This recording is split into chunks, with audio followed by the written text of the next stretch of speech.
What's up guys? Welcome to Z-Zone. So for today's video guys is gagala kami ng aking bunsong kapatid. Pupunta kami ng San Fernando, Pampanga. Pala lang, gusto ko lang maglibot bago yung birthday ko. Advance celebration para sa akin ba? Ako gagastos eh. So yan, nagabang na kami sa kanto. Then yan, sabi ko pipicturean ko siya. Tapos tinitingnan lang ako, side eye. Kasi gusto niya daw nakikita niya sa labas. Nagalit pa nga eh. Tapos sabi ko ngiti. Tinan mo yung ginawa. Pisil ka sa ilong sa akin. Makulit talaga yan guys. Tapos pag ngumiti naman, nakabungis-ngis. So ayan, on the way na kami guys. Tapos ayan, pinakita ko lang daan kasi papahaba ng video eh. O yan, knockdown na agad siya guys. Ganyan talaga siya pag nasa biyahe, mabilis siya makatulog kahit sa malapit lang na biyahe. Ayan yung Arayat. Nakikita ko yan guys pag sa Balanga, pag pumapasok ako, pag hindi cloudy. Ganda yun no? Nakaka-amaze. Tapos yan, nasa shuttle na kami. Bumaba na kami ng bus, tapos sumakay na kami ng shuttle. Di na ako nakapag-video masyado kasi tinumun naman yung kasama ko makulit. Tapos yan nakakaya pa ako mag-video kasi di na ako vlog race. Tapos yan, pinapakita ko sa inyo yung labas. Tapos dito guys, yan, pag nakikita ko na yung red na yun, dati alam ko na nasa Pampanga na kami or malapit na kami. Tapos yan, bumaba na kami sa may Robinsons kasi doon kami binaba. Robinson.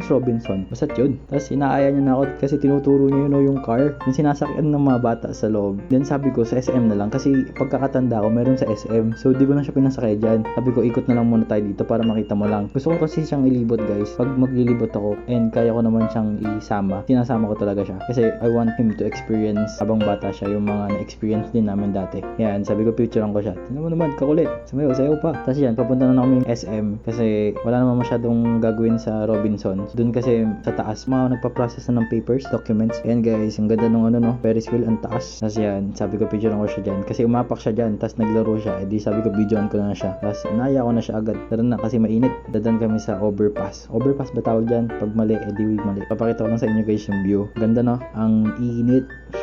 Pero ang ganda ng view guys. Parang nasa ibang bansa. Yan, traffic. Yan guys. Siyempre, bababa na kami. Yan, papasok kami ng SM. Tapos sabi ko sa guardian, kuya, check pa ba yung bag? Kasi dun sa may SM sa may Balanga, pag papasok kami, laging chinecheck yung bag. Dito di naman.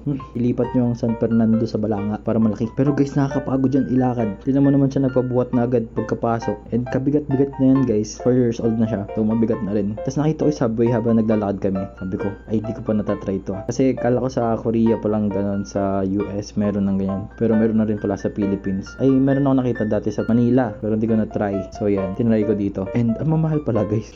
So yan, bumili ako ng wrap na may laman na beef and cheese. Saka mga gulay. Tapos yan, kumagat siya sa tinapay. Tapos pinapakagat ko pa siya ulit. Ayaw niya na. Sinubuan ko na siya ng meat. Kinain niya naman guys. So yan, nagliligpit na ako as may alagang makulit na bata. Dinala ko na siya sa Jollibee kasi nagugutom na daw siya and hindi siya kumain ng wrap. Gusto ko lang naman talaga i-try yun bago kami kumain. And guys, pagtaas niyan guys, bumili pa kami ng pineapple juice saka ng burger kasi gusto niya pa. Yan, nagpabuhat na siya. Ganyan ko siya binubuhat pag pag nagpapabuhat na siya. Kasi talagang i-stop siya guys, hindi siya lalakad. Uupo siya, pagod na awikal. Sabi niya, syempre mabait tayong kuya, bubuhatin natin siya. Ang alam, iwan mo dun. E di umiyak yan, yari ka. Tapos yan guys, pinakita ko sa kanya Sky Ranch. Hindi na kami naglakad-lakad guys kasi ang init pa niyan. Tapos sabi ko pipicturean ko siya, tinaw naman pupunta sa may mga sasakyan. Pag ikaw nabangga ka dyan, bata ka, makulit ka talaga. Tapos pagpasok namin guys, may nakita kami mga mascot ng Kuromi ba yan? Kuromi ba? Tama ba? Kundi, edi hindi. Basta yan yung mga cartoons. Alam ko Sanrio yan eh. Tapos sabi ko, picturean ko siya dun. Ayaw niya. Kumapit na sa akin. Tinan mo. Tinutulak ko siya dun papunta sa may mga mascot. Tinan mo. Yumakap na. Pero nung paalis na kami dyan, pina-high five ko siya kay ate. Kinausap naman siya nung color pink dun sa side. Then nakipag-high five naman siya. Then naglakad na kami kasi natatakot pa rin siya guys. Ayun. Pero mababait sila. And saludo ko sa kanila. Kasi sobrang init nun guys. Tapos yan, nagtingin-tingin lang ako ng coats. Suit pala. Tapos yan, binidyoan ko lang yung mga halaman na fake. Kasi ang ganda. Parang ang ganda sa kwarto. Tapos yan, lumabas na kami. Anong oras na yun yan guys? Kasi hindi na ako masyadong nakapag-video. Ang kulit-kulit ng kasama ko. Pa unti-unti lang nabibideo ko pag nagkakaroon lang ako ng time or naiisipan ko lang. Then yan, binidyoan ko yung pagbili namin ng inumin para may resibo kay mama. Baka sabihin, hindi ko pinakain yung bata.